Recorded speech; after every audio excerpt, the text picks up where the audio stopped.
Dear students, good morning all of you. आप सभी का सर्वोदय पब्लिक स्कूल की ऑनलाइन क्लासेज में स्वागत है। प्यारे बच्चों, अपन देखेंगे आज संविधान सभा के गठन के संबंध में।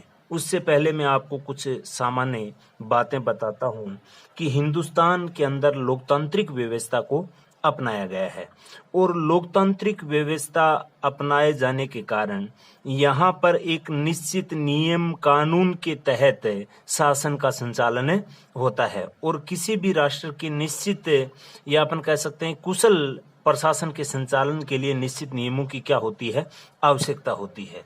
और इसी के कारण अपने हिंदुस्तान के अंदर एक संविधान बनाया गया था और उस संविधान के अकॉर्डिंग हिंदुस्तान का शासन है वो संचालित किया जाता है।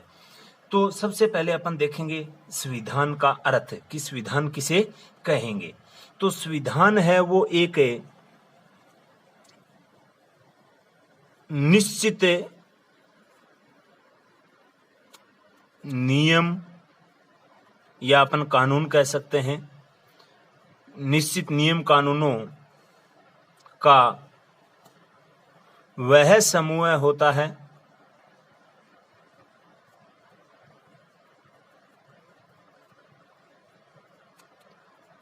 जिसके तहत किसी राष्ट्र के शासन को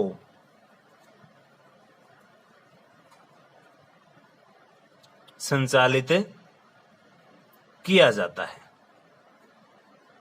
यानी ये कॉन्स्टिट्यूशन है, ये एक ऐसे रूल अपन कह सकते हैं या नियम कह सकते हैं, उनका एक ऐसा समूह होता है जिसके तहत किसी भी राष्ट्र के शासन को क्या किया जाता है, संचालित किया जाता है, जिसको अपन क्या बोलते हैं, संविधान कहते हैं।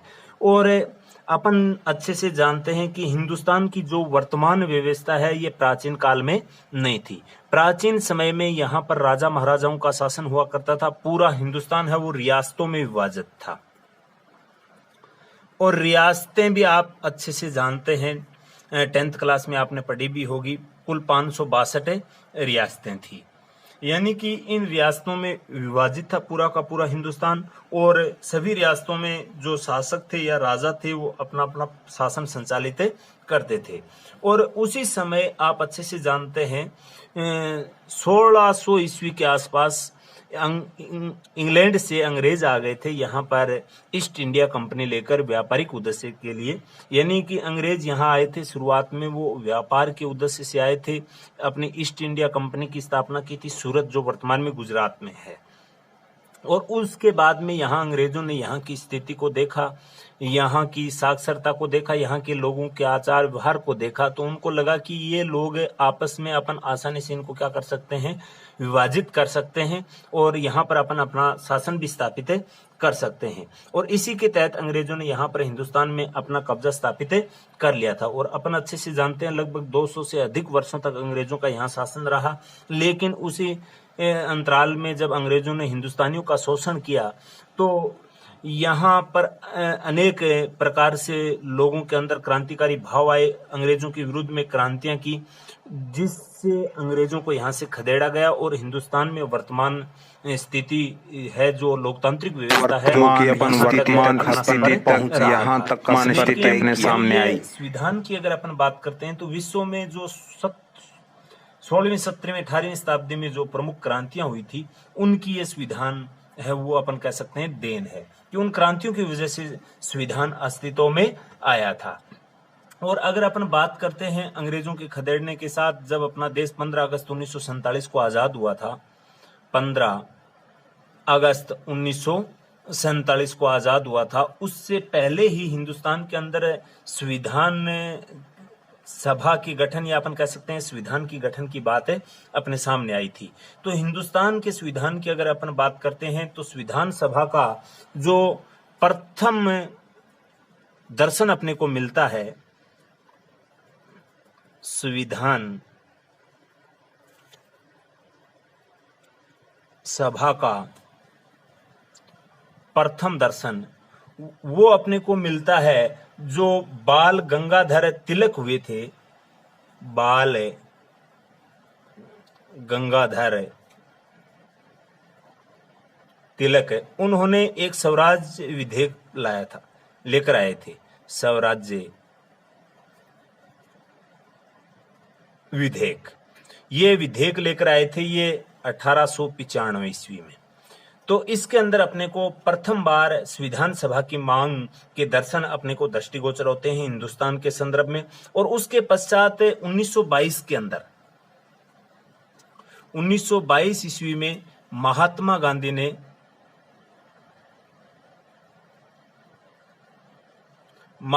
गांधी ने भी भारत के राजनीतिक भाग्य के संदर्भ में कहा था कि हिंदुस्तानी हैं वो भारत के राजनीतिक न्याय को स्वयं स्थापित करेंगे या स्वयं बनाएंगे। तो उससे भी अपने को जो संविधान की बात अपने सामने आती है वो दृष्टिगोचर हो रही है। और उसके बाद में अगर अपन बात करते हैं 1938 का जो अधिवेशन हुआ था उसके अंदर जो पंडित जवाहरलाल नेहरू थे, जो अपने देश के बाद में प्रथम प्रधानमंत्री भी बने थे।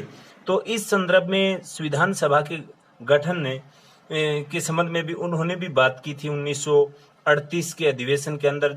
और उन्होंने ये स्पष्ट किया कि जो हिंदुस्तान का संविधान है वो संविधान सभा के माध्यम से वैश्विक मताधिकार के माध्यम से, यानी 1938 के अंदर पंडित जवाहरलाल नेहरू ने यह स्पष्ट किया कि भारत का जो संविधान है वो संविधान सभा के द्वारा वैश्विक मताधिकार के आधार पर, वैश्विक मताधिकार के आधार पर संविधान सभा का क्या किया जाएगा, गठन किया जाएगा। और अंततः आप अच्छे से जानते भी होंगे 1940 के अंदर ब्रिटिश सरकार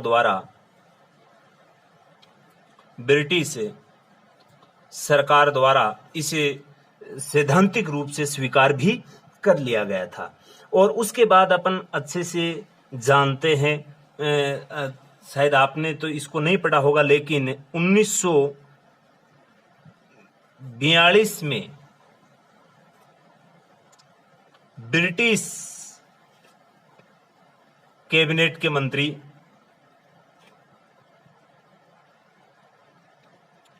सर स्टेफोर्ड क्रिप्स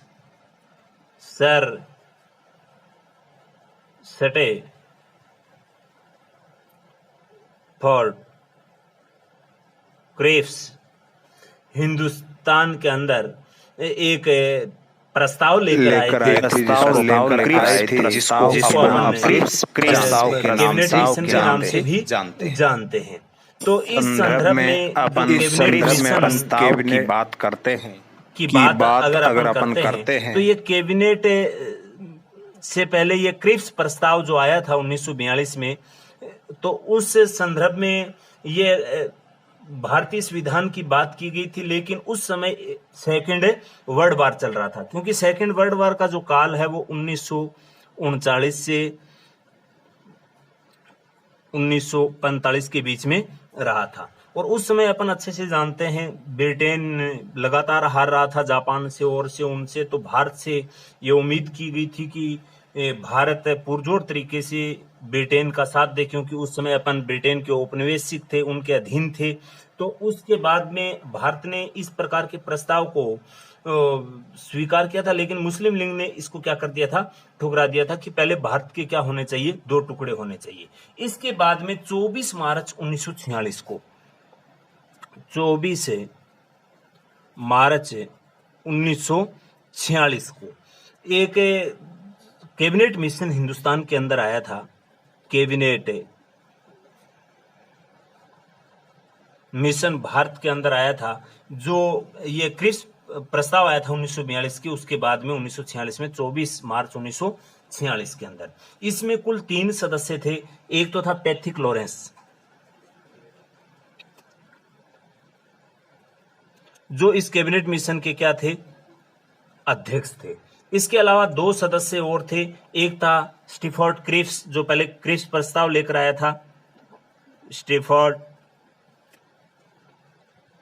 क्रिप्स। और एक था एवी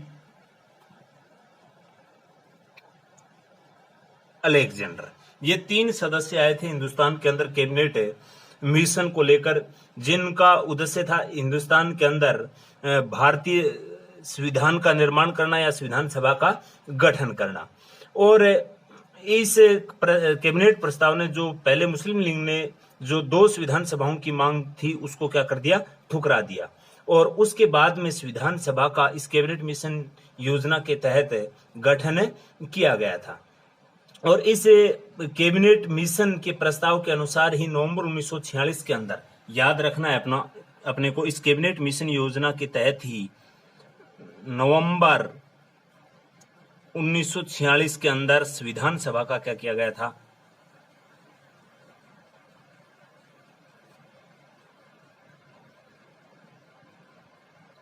गठन किया गया था। और इसमें निश्चित सदस्य रखे गए थे कि संविधान सभा में कुल सदस्य होंगे वो होंगे 389 सदस्य, यानी कुल सदस्य रखे गए थे। और इसमें से जो पहले अपन आपको बताया था कि इसमें कुछ प्रांत थे, बड़े केंद्र शासित प्रदेश भी थे और साथ में देशी रियासतें भी थी। तो इसमें से जो देशी रियासतों को जो सीटें दी गई थी वो 93 सीटें दी गई थी। 93 सीटें जो दी गई थी वो देशी रियासतों को दी गई थी, रियासतों को दी गई थी। यानी कि इनका आवंटन किया गया तो इस आधार पर किया गया था कि ब्रिटिश भारत को 296 में से 292 सदस्यों का चयन करना है। यानी कि 296 में से 292 का निर्वाचन करना है, जिसमें से 11 प्रांत थे, जिसमें बॉम्बे है, असम है, मद्रास है, संयुक्त प्रांत है, बिहार है। इस प्रकार से कुल 11 प्रांत अपने सामने आए थे। इसमें से 4 जो संघ शासित प्रदेश अपन कह सकते हैं, या जो प्रमुख आयुक्त प्रांत भी जिसको अपन बोलते हैं, उनकी संख्या थी 4। इसमें 4 में थे, एक तो था दिल्ली, दिल्ली के साथ जो अपने राजस्थान के अंदर है वर्तमान में अजमेर मेरवाड़ा,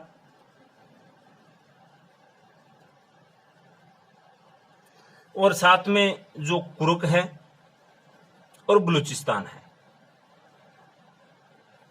ये 4 प्रांत थे और 11 क्या थे, बड़े प्रांत थे, जिनके गवर्नर इनकी मनोनयन की बातें कही गई थी संविधान सभा सदस्य की। हालांकि जो इसने नेहरू ने बात कही थी वो कही थी अपने वैश्विक मताधिकार के आधार पर 1938 के प्रस्ताव में, लेकिन उस तात्कालिक परिस्थितियों में यह संभव नहीं हो पाया था। तो उसके बाद में जब इन सीटों का आवंटन हो जाता है ब्रिटिश भारत में 296 सीटों का, 296 सीटों का आवंटन होता है, तो उसमें से 292 सीटें हैं वो प्रांतों को मिलती है और 4 इन केंद्र शासित प्रदेशों को मिलती है। उसके बाद में इनका जब चुनाव होता है जुलाई अगस्त 1946 के अंदर, तो राष्ट्रीय कांग्रेस थी, उनको मिलती है, कांग्रेस को 208 सीटें, और जो मुस्लिम लीग थी